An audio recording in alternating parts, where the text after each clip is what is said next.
जय श्री कृष्ण सभी को। Welcome to our YouTube channel commerce classes. कैसे हैं आप सब? अच्छा, तो हम लोग क्या कर रहे हैं, यूजीसी नेट एग्जाम का first paper unit number 10 higher education हम लोग कर रहे हैं। ओके, अभी तक हमने हमारे एजुकेशन पॉलिसीज के अंदर उसको पढ़ा। उसके बाद हमने देखा कि जो हमारे ट्रेनिंग मतलब इंडस्ट्रियल लेवल पे या फिर मैनेजमेंट के लेवल पे या स्किल लेवल पे किस तरीके से एजुकेशन प्रोवाइड करवाएगी। ठीक है, तो ये हमने पढ़ा। उसके बाद आज का जो हमारा टॉपिक है लेक्चर हमारा ये शायद फोर्थ लगेगा, है ना, इस एक चैप्टर का। क्या नाम है? Professional technical and skill based education जो है उसका हम लोग आज करने वाले हैं फोर्थ लेक्चर। ठीक है, तो पहले के लेक्चर्स में हमने क्या किया, ट्रेनिंग मतलब टेक्निकल एजुकेशन के बारे में पढ़ा, प्रोफेशनल के बारे में पढ़ा। ठीक है, पिछले जो 3 लेक्चर्स हैं उनके अंदर आज हम करेंगे स्किल बेस्ड एजुकेशन के बारे में, जिसके बारे में मैं आपको इससे पहले वाले लेक्चर में बता चुकी हूँ। जो कुछ पॉइंट्स पेंडिंग रह गए थे आज हम उन्हें कवर कर लेंगे। उसके बाद हमारा जो फोर्थ चैप्टर है वो कंप्लीट हो जाएगा, जो कि हायर एजुकेशन का, और 2 चैप्टर लेफ्ट रहेंगे। 2 चैप्टर यानी कि 4 लेक्चर्स। ओके, नाउ अब हम स्टार्ट करते हैं हमारा लेक्चर। तो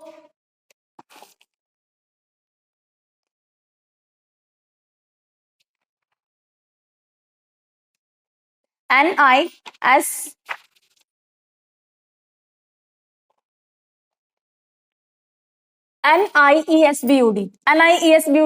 जो गवर्नमेंट ने लॉन्च की है स्किल के रिगार्डिंग, के मतलब जो लोगों के अंदर एफिशिएंसी है, स्किल वर्क आना चाहिए, क्योंकि स्किल्ड पर्सन होंगे तो वो हर काम में आगे रहेंगे और उन्हें अपनी अर्निंग करने में कोई भी प्रॉब्लम नहीं आएगी। तो स्किल बेस के रिगार्डिंग जो हमारा प्रोजेक्ट रहा है NIESBUD, उसके बारे में देखते हैं क्या है। National institute of entrepreneurship and small business development, मतलब ये एक इंस्टीट्यूट है जहां पर एक पर्सन को काम सिखाने के बाद, स्किल्ड बेस्ड एजुकेशन सिखाने के बाद उसे लोन प्रोवाइड किया जाएगा और एक एंटरप्रेन्योर के रूप में दिखाया जाएगा। छोटे छोटे बिजनेस को ये लोग प्रमोट करते हैं, उन लोगों को लोन भी प्रोवाइड करवाते हैं और उनके अंदर बहुत ही मिनिमम चार्जेस ऑफ इंटरेस्ट होता है।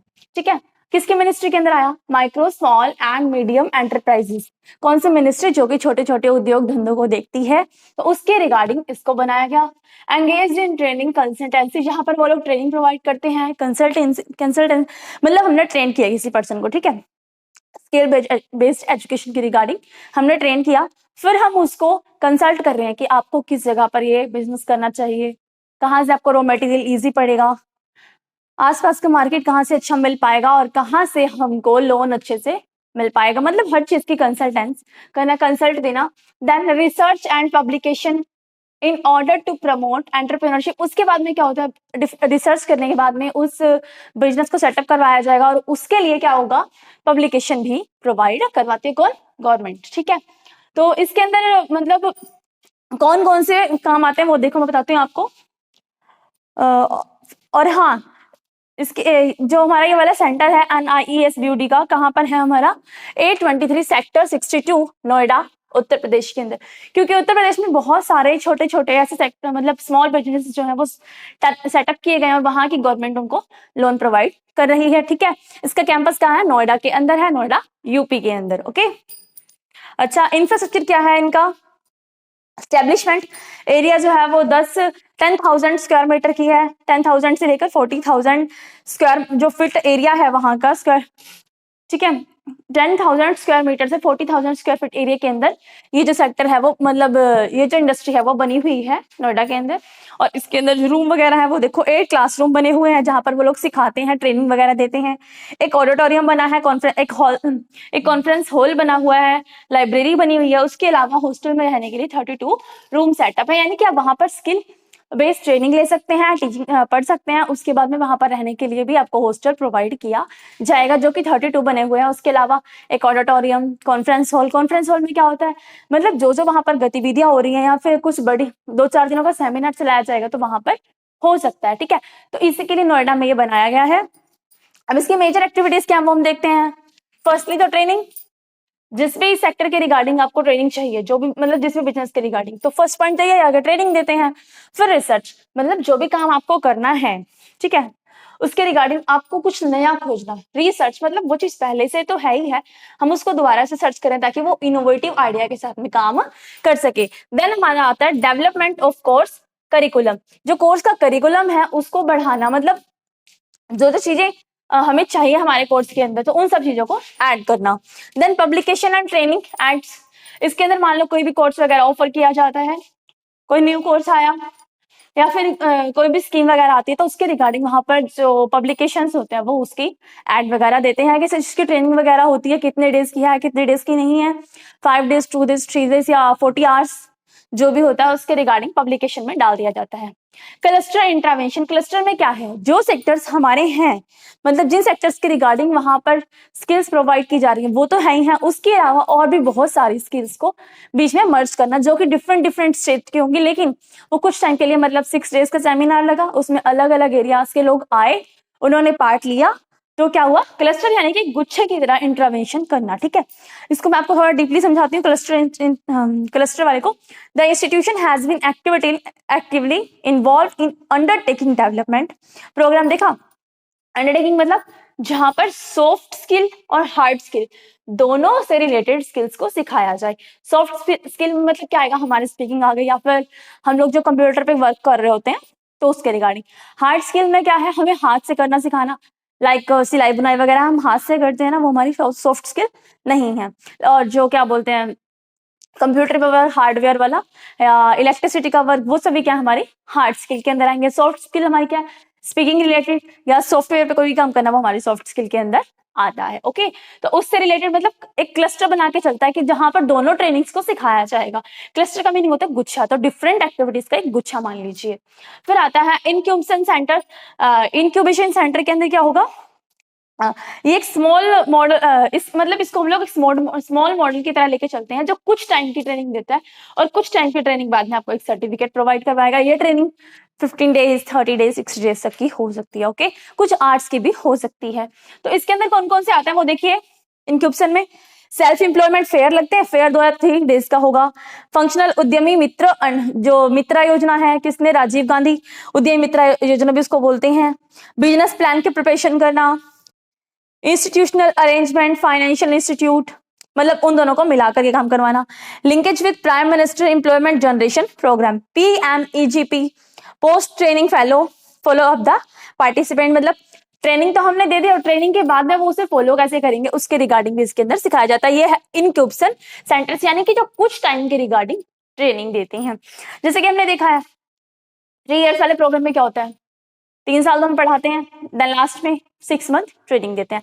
ऐसे अगर हम ITI में ट्रेनिंग मतलब पढ़ाई कर रहे हैं तो 1 ईयर तक, मतलब 1 ईयर का कोर्स है हम लोग ये मान के चलते हैं, तो उसमें से आपको 8 मंथ 9 मंथ तक आपको मतलब बुक्स वाली एजुकेशन देंगे, लास्ट के 3 मंथ आपको ट्रेनिंग बेस पर रखा जाएगा, कुछ सिखाया जाएगा। ओके, तो वो स्मॉल टाइम की ट्रेनिंग हुई, तो वही दिखा रखा है इनक्यूबेशन सेंटर के अंदर। फिर आता है e learning module, different subject. E learning के अंदर क्या होता है, सिंपल सी बात है, ई लर्निंग तो इलेक्ट्रॉनिक या फिर इंटरनेट वे में लर्निंग। ठीक है, तो ये हम कब करते हैं, नेट के थ्रू डिफरेंट डिफरेंट सब्जेक्ट को इस पर प्रोवाइड किया जाएगा, जिससे हम लोग स्किल्स को सीख सकते हैं जहां भी हम रहते हैं उस जगह से। फिर आता है द रीजनल सेंटर देहरादून। जैसे कि हमने देखा कि ये इसके जो सेक्टर है वो नोएडा के अंदर है, लेकिन इसके जो सेंटर्स बने हुए वो अलग अलग स्टेट पर बने हुए हैं। तो इसका रीजनल सेंटर कहाँ है, देहरादून में है। और वहां पर क्या सिखाया जाता है वो देखिए, undertake research and provide training consultancy. ठीक है, रिसर्च और ट्रेनिंग का वर्क कहाँ होता है, देहरादून में होता है, क्योंकि वहां पर हमें बहुत सारी चीजें ऐसे मिल जाती हैं जो कि हमें कुछ नया सीखने में हेल्पफुल होती हैं। हम लोग ये भी देखते हैं कभी भी जो दवाइयां वगैरह की इनोवेशन होती है, दवाइयां वगैरह पर रिसर्च होती है, तो वो भी देहरादून में जाकर ही होती है। कोई भी न्यू रिसर्च निकलती है तो वो उन्हीं एरियाज से निकलती है जो कि हमारे माउंटेन्स एरियाज होते हैं। Okay, then collaborate activities. Collaborate activities क्या है, जहां पर 2 डिफरेंट कंपनीज या 2 डिफरेंट सेक्टर मिलकर के काम कर रहे होते हैं, तो उनके रिगार्डिंग जब भी कोई एक्टिविटीज होगी तो वो कोलाबोरेट एक्टिविटीज कहलाएगी। इंटरनेशनल एक्टिविटीज मतलब हम अपनी कंट्री में तो कर ही रहे हैं, अदर कंट्रीज के स्टूडेंट्स को भी मतलब अपनी वाली एजुकेशन प्रोवाइड कर रहे हैं, या फिर वहां की न्यू टेक्निक्स को सीखने में हेल्पफुल हो रहा है, या फिर मतलब उस जगह पर अपना सेंटर स्थापित कर रहे हैं, तो इंटरनेशनल एक्टिविटीज इसके रिगार्डिंग आती है। फिर आता है हमारा रिसेंट अचीवमेंट्स। अभी कौन कौन सी अचीवमेंट इनको मिली है वो देखिए। Institute has been certified as compliant to requirement of management system. Institute को सर्टिफिकेट मिला किस चीज का, ISO 9001 से 2008 बाय TUV नॉर्ड कट GmbH का, ठीक है। इसके अकॉर्डिंग क्या हुआ, जो प्रिंसिपल है वो अप्रूव कर सकता है AICTE क्या है, all India council for technical education start, मतलब लॉन्ग टर्म यानी कि 2 ईयर का पोस्ट ग्रेजुएशन डिप्लोमा जो है वो इन्होंने एंटरप्रेन्योर मैनेजमेंट के अंदर 60 सीट्स का अप्लाई कर रखा। मतलब अगर एंटरप्रेन्योर डिप्लोमा हमें लेना है 2 इयर्स का, हम लोग ले सकते हैं पोस्ट ग्रेजुएशन स्कीम के अंदर, ओके, जिसमें 60 सीट को फिक्स किया हुआ है कि 60 सीट फुलफिल होने के बाद में और स्टूडेंट्स नहीं लिए जाएंगे। तो ये इनकी रिसेंट अचीवमेंट रही है, ठीक है। उसके बाद में MSME नौकरी पोर्टल के तहत क्या होता है, जॉब सीकर्स होते हैं, वो जॉब को फाइंड करते हैं, जिन्होंने ये स्किल सीखी होती है, अपनी स्किल्स को डालते हैं, अपना नेम डालते हैं, प्लेस डालते हैं, उन्हें उस जगह का नोटिफिकेशन आ जाता है अगर वैसी कोई भी रिलेटेड जॉब होती है। और अब तक इस नौकरी पोर्टल यानी कि जॉब पोर्टल ने कितने लोगों को जॉब्स दी हैं,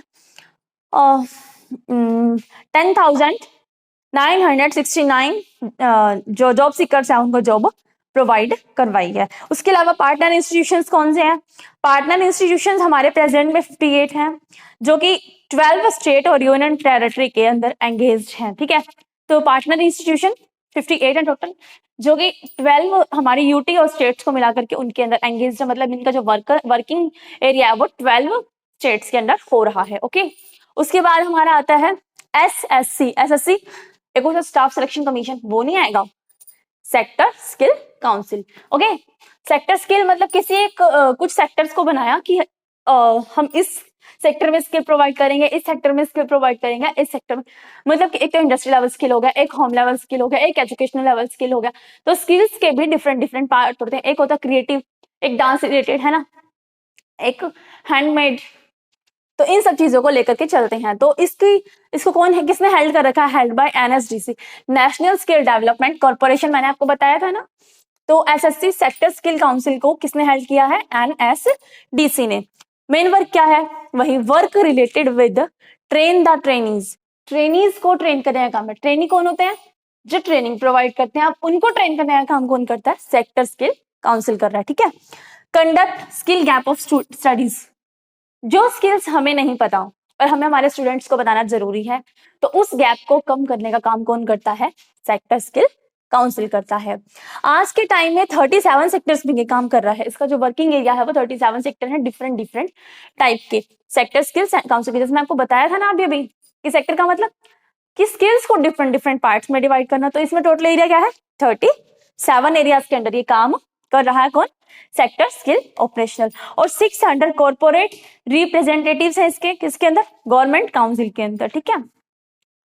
और मेन वर्क क्या होता है इसका, ये जो है एक ऑटोनोमस बॉडी है, खुद से बहुत बड़ी बॉडी है, और ये occupational standard and qualification body है, डेवलप करती है कॉम्पिटेंसी, मतलब कॉम्पिटिशन बढ़ाती है, तो कॉम्पिटेंसी फ्रेमवर्क को कंडक्ट करती है, ट्रेन द ट्रेनी प्रोग्राम को, स्किल गैप को मेंटेन करती है, assess and certified the trainees, मतलब कि ट्रेनिंग के कंप्लीट होने के बाद में उनको ऑक्यूपेशनल स्टडीज करवाती है और एक सर्टिफिकेट भी प्रोवाइड करती है, ताकि वो सर्टिफिकेट उनको जॉब दिलाने में हेल्पफुल रह सके, ओके। देन आती है हमारी पॉलिसीज जो इसके रिगार्डिंग बनी हुई है, मतलब कि हमारे स्किल्स के रिगार्डिंग या स्किल बेस्ड एजुकेशन के रिगार्डिंग।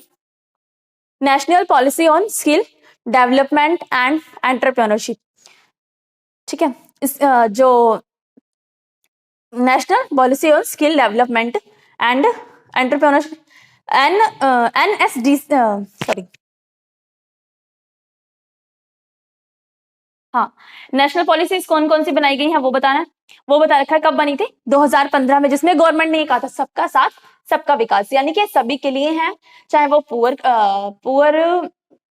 फैमिली से बिलोंग करता हो, चाहे वो रिचेस्ट फैमिली से बिलोंग करता हो। गवर्नमेंट ने ये स्कीम जो है सभी के लिए प्रोवाइड करवाई थी फ्री ऑफ कॉस्ट, और इसके रिगार्डिंग जो भी इसके अंदर मतलब ट्रेनिंग लेता था उसको सर्टिफिकेट प्रोवाइड किया जाता था और लोन वगैरह प्रोवाइड किया जाता था। To take advantage of demographical profile, demographical वही गर्ल्स बॉयज वाला सिस्टम, या रिचेस्ट पुअर, या फिर साइड के अकॉर्डिंग की आप लोग कास्ट के बेस पे जो लोग डिफरेंशिएट करते हैं, तो मतलब डेमोग्राफिकल काफी चीजों में आ सकता है। तो मतलब इस एडवांटेज या फिर हमारी अर्निंग के बेस पर, तो इन चीजों के एडवांटेज लेने के लिए गवर्नमेंट ने काम किया था, ये पॉलिसी बनाई थी।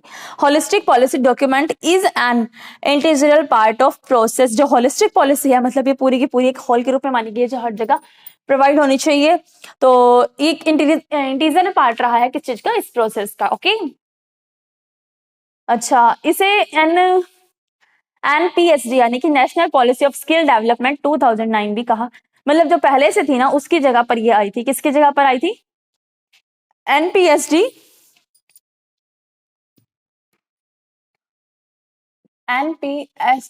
2009 की जगह आई थी।